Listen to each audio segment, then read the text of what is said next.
Hello and welcome to the video.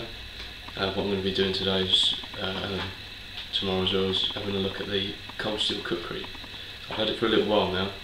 I wanted to do this review for a couple of friends of mine who are interested in this sort of thing and theoretical zombie situations. So what we've got is the kukri itself.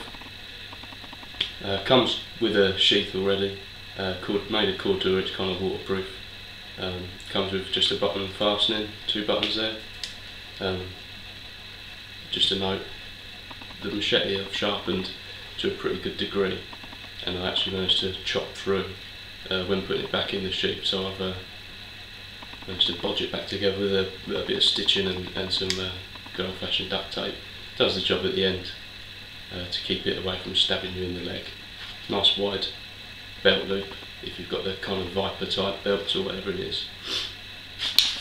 So the kukri itself, as I've said, cold steel, machete format, made of carbon steel.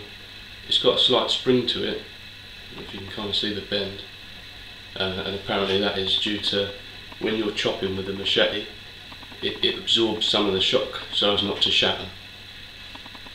Obviously being the kukri shape there, it's got a wide belly across there to give it a sort of weight forward balance for when chopping.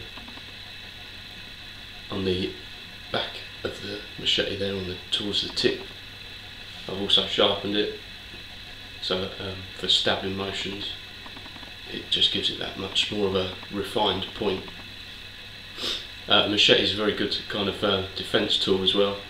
You can kind of slap with a machete. You can deliver a backhand strike with the back of the machete. Be pretty devastating, I would imagine. And also you've got the stab and the chop. I've kind of just painted it. I've done a couple of modifications. I've just painted it just for fun, really. It's a full tang, so the metal actually comes all the way into the handle. But I felt that the grip was too small, so I've done a paracord wrap just to thicken that up to help with your grip. And also it's got the lanyard hole kind of already drilled in, so I just put a lanyard of paracord on it. And tomorrow, if I'm capable, I'm going to do some tests outside with this and thread the 2 videos together. If not, it'll be 2 separate ones.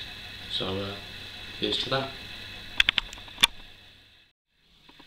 Okay, so as lazy as I am, I've just watched the video and realised that you couldn't see any of the paintwork, so what I'm going to try and do is move that around a little bit just so that you can hopefully see the paint that I've done there.